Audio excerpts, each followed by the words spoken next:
Palarivattom SI തൻ്റെ കീഴിലെ ഒരു സിവിൽ പോലീസ് ഓഫീസറിൽ നിന്ന് 4 ലക്ഷം രൂപ കൈക്കൂലി വാങ്ങിച്ചു. പിടി വീണു എന്നാണ് ഇപ്പം മനസ്സിലാകുന്നത്.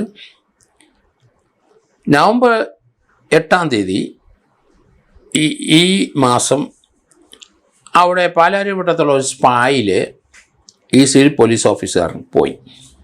അയാൾ നിത്യമായിട്ട് അവിടെ പോകുന്നതാണോ എന്നറിയില്ല. ഈ സ്പായിൽ അയാൾ ചെന്ന് അതിന് ശേഷം എന്തിനാണ് ചെന്നതെന്നും അറിയില്ല. ഒഫീഷ്യലായിട്ട് അവിടുന്ന് പറഞ്ഞയച്ചതായിട്ടും വിവരവുമില്ല. ചെന്ന് കഴിഞ്ഞപ്പം അയാൾ അവിടുന്ന് സ്പായിൽ തൻ്റെ ദൗത്യം കഴിഞ്ഞ് പോയി. അതിനുശേഷം ആ സ്പായിലെ ഉടമ രമ്യ എന്ന് പറഞ്ഞ സ്ത്രീ പോലീസ് സ്റ്റേഷനിൽ വിളിച്ചു പറഞ്ഞു, തൻ്റെ സ്പായിൽ നിന്ന് ഒരു സ്വർണ്ണമാല പോലീസുകാരൻ സിവിൽ പോലീസ് ഓഫീസർ മോഷ്ടിച്ചുകൊണ്ട് പോയി എന്ന്. അത് ആ പരാതി കൈപ്പറ്റിയത് KK ബൈജു എന്ന സബ് ഇൻസ്പെക്ടറാണ്. അദ്ദേഹം ഈ കേസിനകത്ത് ഇടപെട്ടു. പോലീസുകാരനെ ഭീഷണിപ്പെടുത്തിയെന്നാണ് പറയുന്നത്. പോലീസുകാരൻ സ്പായി പോയെന്നും അവിടുന്ന് ഒരു മാല മോഷ്ടിച്ചെന്നും അങ്ങനെ കുരുക്കിലായെന്നും ഒക്കെ അയാളുടെ ഭാര്യയെ വിളിച്ചറിയിക്കും എന്ന് ഭീഷണിപ്പെടുത്തിയെന്നാണ് പറയുന്നത്. എന്തായാലും ഇതിനകത്ത് മുഴുവൻ വിവരങ്ങളും പുറത്തേട്ട് വന്നില്ല. എങ്കിലും ഭാര്യയെ വിളിച്ച് പറഞ്ഞു കൊണ്ട് തനിക്ക് അപകടം ഉണ്ടാവും സ്പായി പോയത്, അതുകൊണ്ട് അയാൾ 4 ലക്ഷം രൂപ കൈക്കൂലി കൊടുത്ത് അത് ഒതുക്കാനായിട്ട് ശ്രമിച്ചു. SI ബൈജു ആണ് 4 ലക്ഷം രൂപ ഒരു മീഡിയേറ്ററുമായിട്ട് ചേർന്ന് 4 ലക്ഷം രൂപയ്ക്ക് കേസെടുക്കാതെ ഒതുക്കിയത്. കാരണം മാങ്ങാ മൂട്ടിച്ച ഒരാളെ പിരിച്ചുവിട്ട ചരിത്രം അറിയാം. ഇവിടെ സ്പായിൽ ഒരു മാല മൂട്ടിച്ചിട്ടുണ്ടെങ്കിൽ ഉറപ്പായിട്ടും പിരിച്ചു വിടണമല്ലോ. അത് ഭയപ്പെട്ടിട്ടായിരിക്കണം ആ CPO 4 ലക്ഷം രൂപ SIയുടെ കീഴിലുള്ള ആ സിവിൽ പോലീസ് ഓഫീസർ തന്നെ 4 ലക്ഷം രൂപ കൈക്കൂലി കൊടുത്തു. അത് ബൈജു വാങ്ങിച്ചെടുത്തു. 2 ലക്ഷം രൂപ മീഡിയേറ്റർക്കാർക്കോ കൊടുത്തു. ഈ വിവരം ഇപ്പം പുറത്തായി. അപ്പോൾ KK ബൈജുവിനെ കമ്മീഷണർ സസ്പെൻഡ് ചെയ്തു. അതോടൊപ്പം തന്നെ അവിടെ ഒരു കേസ് രജിസ്റ്റർ ചെയ്തു എന്നാണ് മനസ്സിലാകുന്നത്. കൊച്ചിയിൽ ധാരാളം സ്പായ് ഉണ്ട്. കേരളത്തിലെ പല മുക്കിലും മൂലിലും പട്ടണങ്ങളിലെല്ലാം സ്പായ് ഉണ്ട്. വളരെ മോശമായ പ്രവൃത്തി നടക്കുന്ന സ്പായും നല്ല സ്പായുമുണ്ട്. ഇത് മലയാളികൾ നടത്തുന്ന ഈ സ്പായിൽ നമ്മൾ വിചാരിക്കാത്ത രീതിയിൽ അപ്പുറത്തേക്കുള്ള പ്രവൃത്തി നടക്കുന്നുണ്ട് എന്നുള്ള ഉറപ്പാണ്. അങ്ങനെയുള്ള സ്ഥലത്ത് പോലീസ് ഉദ്യോഗസ്ഥരും നാട്ടുകാരും ഒക്കെ പോകുന്നുണ്ട്. ദുബായിൽ മലയാളികൾ നടത്തുന്ന ധാരാളം സ്പായുണ്ട്. അവിടെ ഇവിടുത്തെ സിനിമാ നടന്മാരും നടിമാരും ഒക്കെ ആ സ്പായി പോയി വിസിറ്റ് ചെയ്യും. കൂടെ അവർ ദുബായിക്ക് പോകുന്നത് നമുക്കറിയാം. പലതരത്തിലുള്ള ആവശ്യങ്ങൾക്കാണ് അവർ പോകുന്നത്. അവർ ബ്യൂട്ടീഷ്യൻ ഉദ്ദേശിച്ച് ബ്യൂട്ടി പാർലറിൽ പോകുന്ന പോലെ പോയതായിരിക്കാം. ശരീരത്തിന് നല്ല ആരോഗ്യം കിട്ടാനുള്ള സ്പായിലുള്ള പിഴിച്ചിലിന് പോയതായിരിക്കാം. ബോഡി മേക്കപ്പിന് പോയതായിരിക്കാം. പല കാരണങ്ങൾ പറയുന്നുണ്ടെങ്കിലും അവിടെ കൂണുപോലെ സ്പായെ ദുബായ് മുളച്ചു പൊന്തി വർഷങ്ങളായി. ഇപ്പോൾ അവിടുത്തെ ഗവൺമെൻറ് ഒരു തലവേദന ആയതുകൊണ്ട് സ്പായിലൊക്കെ റെയ്ഡ് നടക്കുന്നു എന്നാണ് ഇപ്പം വരുന്ന വാർത്ത. എന്ന് പറഞ്ഞ പോലെ കൊച്ചിയിൽ ധാരാളം സ്പായുണ്ട്. ഒരു 10% നല്ല സ്പായുണ്ട്, 90% മോശപ്പെട്ട സ്പാ തന്നെയാണ്.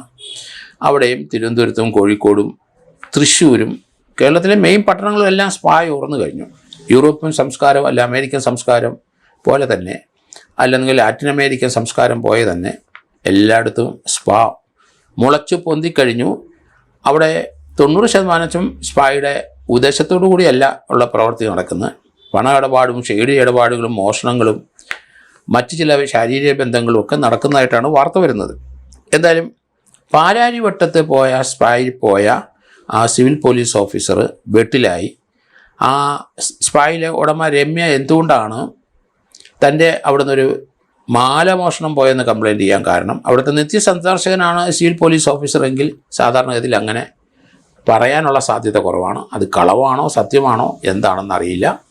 സിവിൽ പോലീസ് ഓഫീസർക്കെതിരായിട്ട് പരാതി വന്നതോടുകൂടി അവിടുത്തെ പാലാരിവട്ടത്തെ SI അതിനകത്ത് കിടന്ന് കളിച്ചു. അയാൾ 4 ലക്ഷം രൂപ സംഘടിപ്പിച്ചു എന്നാണ്. അതിന് മീഡിയേറ്റർക്ക് 2 ലക്ഷം രൂപ പോയി എന്നുള്ള വാർത്തകൾ. എന്താ അയാളെ ഇപ്പോൾ സസ്പെൻഡ് ചെയ്തിട്ടുണ്ട്. ഒരു കേസ് രജിസ്റ്റർ ചെയ്തിട്ടുണ്ട്. അയാളെ ഇനി ഉടനെ അറസ്റ്റിലേക്ക് വരും. കേരളത്തിലെ പല പോലീസ് ഉദ്യോഗസ്ഥന്മാരും പണം ഉണ്ടാക്കാനുള്ള വേദിയായിട്ട് പോലീസ് സ്റ്റേഷനെ യൂസ് ചെയ്യുന്നുണ്ടെന്ന കാര്യം യാതൊരു സംശയമില്ല. നല്ലൊരു ശതമാനം 10-30% ഹൈലി കറപ്റ്റഡായ പോലീസ് ഉദ്യോഗസ്ഥരാണ് പോലീസ് സ്റ്റേഷനുകളിലെല്ലാം ഉള്ളത്. അത് അല്ലെങ്കിൽ രാഷ്ട്രീയപരമായി ചിന്തിക്കുകയും രാഷ്ട്രീയമായ തീരുമാനമെടുക്കുന്നതും സത്യവും നീതിയും വിട്ടിട്ട് രാഷ്ട്രീയപരമായ തീരുമാനമെടുക്കുന്ന ആൾക്കാരും അവരുടെ കമ്പൽഷൻ അനുസരിച്ച് ചെയ്യുന്ന ധാരാളം SHOമാരും കേരളത്തിലുണ്ട്. അതിങ്ങനെയൊക്കെ ധാരാളം കേസുകൾ നമ്മൾ കാണുന്നുണ്ടല്ലോ.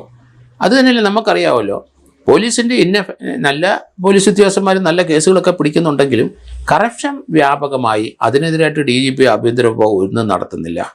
കാരണം ഷാഫി പറമ്പിലിൻ്റെ കാര്യം ആലോചിച്ച് അവിടെ അയാളുടെ തലക്കെട്ടടിച്ച ഒരു യൂണിഫോം ഇട്ട പോലീസുകാരനെ ഇതുവരെ അത് വെളിയിലോട്ട് ആ പേര് പറയാൻ അത് കണ്ടെത്തിയിട്ടുണ്ടാവും.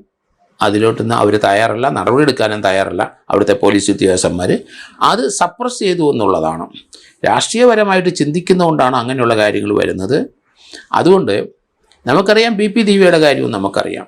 BP ദിവ്യയുടെ ആ കേസിനകത്ത് അത് ADMൻ്റെ മരണം അത് അന്വേഷിച്ച ഉദ്യോഗസ്ഥൻ്റെ അത് സൂപ്പർവൈസ് ചെയ്ത DYSP ഇപ്പം LDFൻ്റെ സ്ഥാനാർത്ഥിയായിട്ട് രംഗപ്രവേശനം ചെയ്തപ്പം അയാളുടെ രാഷ്ട്രീയ ലക്ഷ്യം എന്തായിരുന്നെന്നും അയാളുടെ രാഷ്ട്രീയ ചിന്ത എന്തായിരുന്നെന്നും ഒരു പോലീസ് ഉദ്യോഗസ്ഥനായിരിക്കുന്ന ഒരു പോലീസ് ഓഫീസർ ഒരിക്കലും ആ രീതിയിൽ ഒരു രാഷ്ട്രീയ പാർട്ടിയുടെ പുറകെ കാരണം പോകാൻ സാധിക്കില്ല എന്നാണ് കാര്യം. എന്താ ആദർശം ഉണ്ടെങ്കിലും ശരി, അവർ ചെയ്ത പ്രവൃത്തികൾ ഇതുവരെ ചെയ്ത നല്ല കാര്യങ്ങളൊക്കെ മോശമായ ചിന്താഗതിയിലേക്ക് ആൾക്കാർ ചിന്തിച്ച് തുടങ്ങും. അതിൻ്റെ കാരണം ഇപ്പോൾ അയാൾ ഒരു പാർട്ടിയുടെ വക്താവായിട്ട് അവരുടെ ഇലക്ഷനിൽ മത്സരം. അങ്ങനെ പാടില്ല. പോലീസ് ഉദ്യോഗസ്ഥന്മാർ IAS IPS ഓഫീസേഴ്സ് എല്ലാം ഏത് സിവിൽ പോലീസ് ഓഫീസറായാലും റിട്ടയർ ചെയ്ത ശേഷം ഒരു രാഷ്ട്രീയ പാർട്ടിയുടെ പിണിയാളായിട്ട് പോകുന്നത് അവരുടെ ക്യാരക്ടർ മോശമാണെന്ന് എന്ന് തന്നെ പറയേണ്ടി വരും.